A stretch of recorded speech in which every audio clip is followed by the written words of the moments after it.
Demain, journée portes ouvertes au Cirtum Tarte, avec des expositions, des animations, un apéritif offert et un couscous. Merci. Nous vous accueillons pour la 5e édition, la journée porte ouverte du Cirtum, avec tous les stands qui concernent le développement durable, puisqu'on est dans la semaine du développement durable. Donc on a voulu coller un petit peu avec le thème, avec tout plein d'activités et de stands basés justement sur le développement durable. On a pu voir les énergies renouvelables avec l'association Aéré, on a pu voir la tête dans les poubelles avec l'utilisation de canettes en aluminium et tout ce qu'on peut faire avec. Il y a également l'atelier alternatif avec l'exposition qu'ils ont fait en début d'année.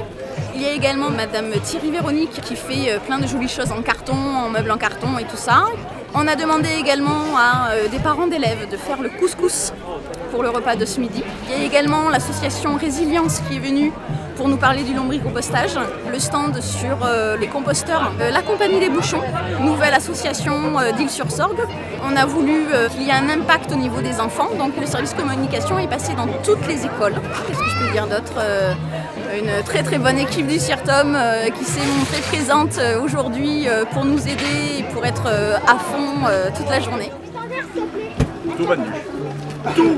Plus de soleil, les petites fleurs et les poubelles autour, génial. Trop bien. C'est une sortie parmi tant d'autres, hein. Ça change de la piscine ou du plan d'eau ou d'aller faire du vélo. C'est à partir de briques d'emballage, on les a récupérées et on a fait des porte-monnaies pour réduire les déchets. Faire une fête, moi je trouve que c'est la meilleure solution. Et de toute façon, c'est écologique que de retraiter, donc c'est obligatoire, je dirais presque. Le relais, en fait, c'est vraiment une structure en fait, à base d'insertion. En fait. Plus on donne de vêtements, plus en fait, il y a des créations d'emplois. Donc, par rapport à ça, c'est l'objectif principal en fait, du relais, puis aussi de permettre aussi d'avoir un réemploi en fait, de toutes les matières en fait, qui sont plus utilisées par les particuliers. C'est très très bien. On peut faire des activités, on peut visiter des camions. Je suis plasticien et j'utilise ces matériaux pour recréer des nouveaux objets et des nouvelles idées pour réintégrer tout ça sous forme d'œuvres d'art ou d'objets usuels. Tout ça en collaboration avec le Cirtum et l'atelier alternatif. On est là pour présenter l'association Aéré avec ses activités et notamment du coup l'espace Info Énergie qui en fait est là pour conseiller, pour faire des économies d'énergie et pour conseiller sur tout ce qui est énergie renouvelable. Si vous avez besoin de conseils plus personnalisés. Le but de cette opération-là, c'est d'aider la pédagogie du Cirtum, c'est-à-dire de permettre aux enfants et aux parents donc de mieux recycler. Et pour reprendre un terme d'Olivier Curel, c'est l'absolue nécessité d'agir maintenant.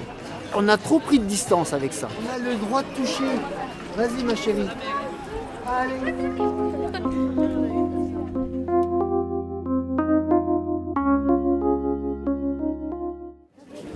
Là, on a reçu un bulletin d'invitation pour nous dire de venir donc aujourd'hui. Donc le maire il va faire un discours et le sous-préfet aussi. Après ils vont nous distribuer nos cartes électeurs.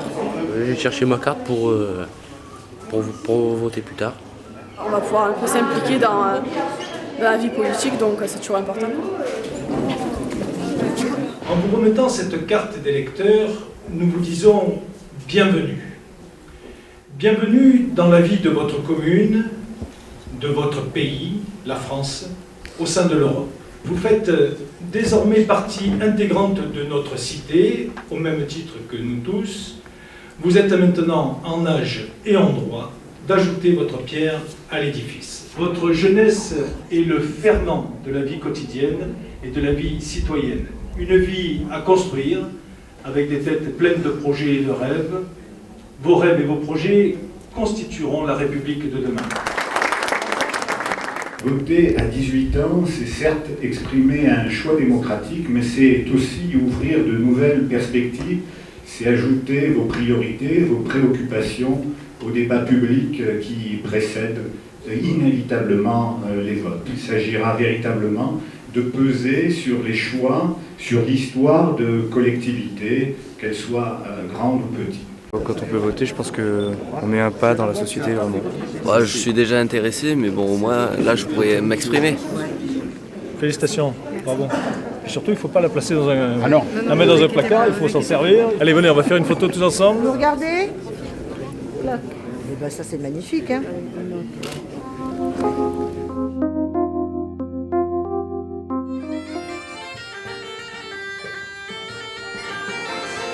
Vertigo, groupe plutôt de musique Centre-France occitane, s'est accoquiné avec le répertoire breton. Et donc demain, nous aurons la venue de Marthe Vassallo, donc, qui est le 6e élément du groupe. Elle va encadrer les voix, donc les ateliers de chant. Et donc on va travailler sur cette diagonale des mers, musique occitane et musique bretonne. Il faut bien réaliser que ce qu'on va produire samedi soir ensemble, c'est pas du concert. Nous, on va faire une première partie de concert, hein. Mais ensuite, avec vous, on va vraiment jouer pour faire danser les gens.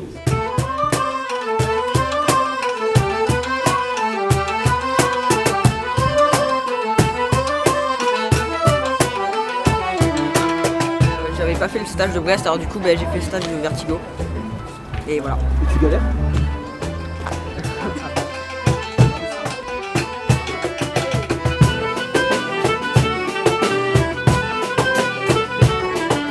La musique assez répétitive mais qui est pas évidente parce qu'il faut faire danser, donc souvent ça va assez vite et voilà, c'est assez non, c'est chouette sinon. J'ai fait ce stage parce que bon, déjà ça améliore la technique et tout, c'est vachement bien de faire des stages comme ça. Après c'est traditionnel, mais bon, ça serait autre chose, je l'aurais fait quand même parce que ça aide.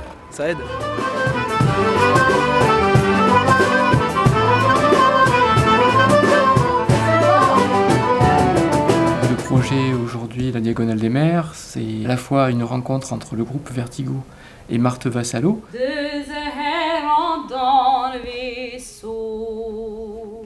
Et d'autre part, est en résonance avec un stage qu'on a organisé au mois de février en partenariat avec le Centre breton d'art populaire, puisque nous sommes partis avec une vingtaine d'élèves du conservatoire à Brest pour une immersion totale dans la culture bretonne autour de la musique à danser et des fest-noz.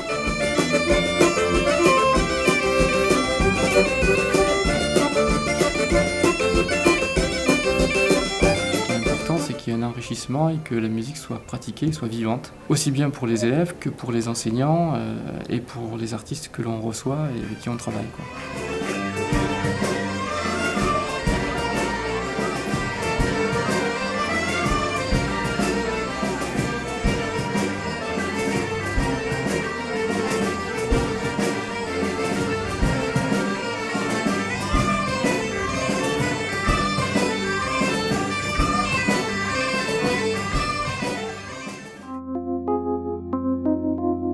Le design, ça s'intéresse principalement à la conception de produits. Maintenant, ça s'oriente de plus en plus vers les services pour améliorer la qualité de vie des usagers.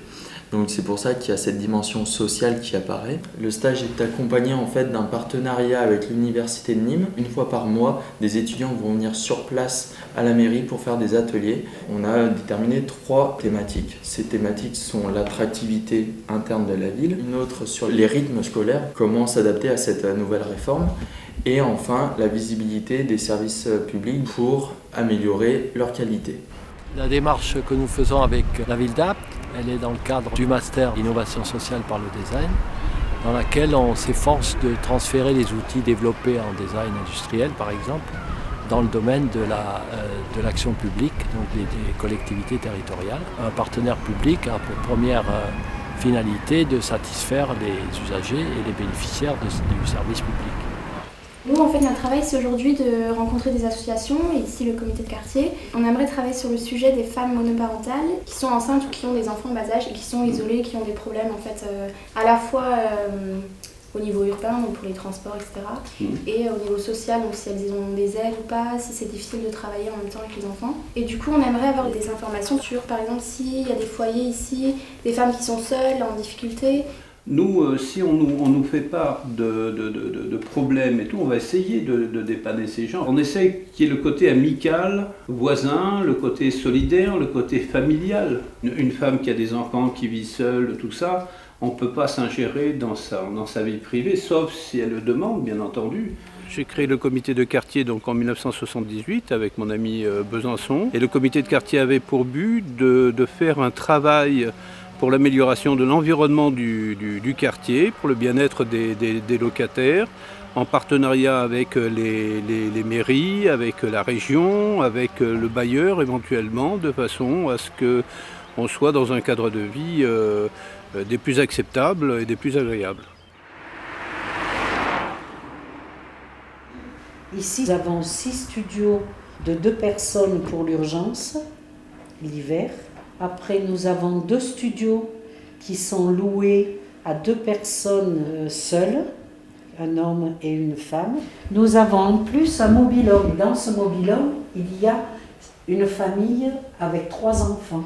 Tout ce qui peut les aider, on leur donne la possibilité de le faire ici. Et ceux qui veulent s'en sortir, ils s'en sortent. Il n'y a rien à jeter dans cette association.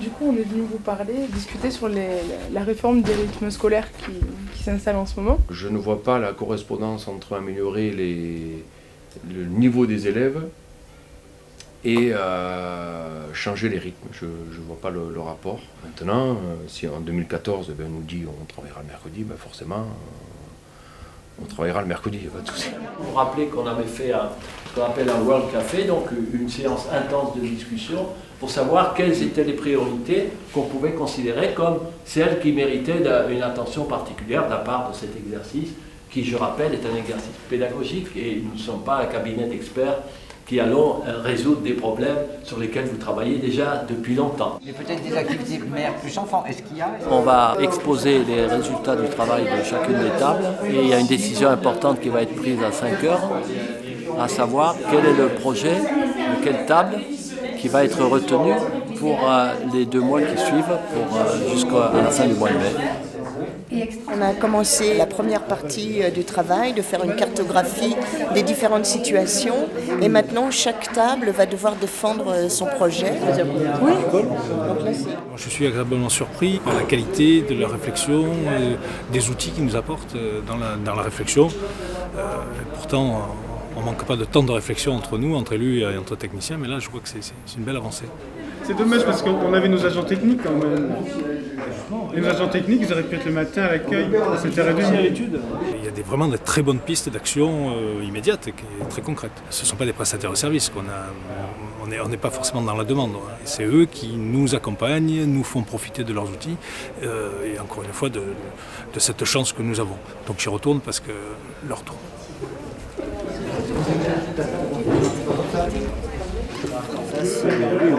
En tant que chef de service du service population, j'ai préféré prendre celui-ci pour l'accueil au niveau du service public.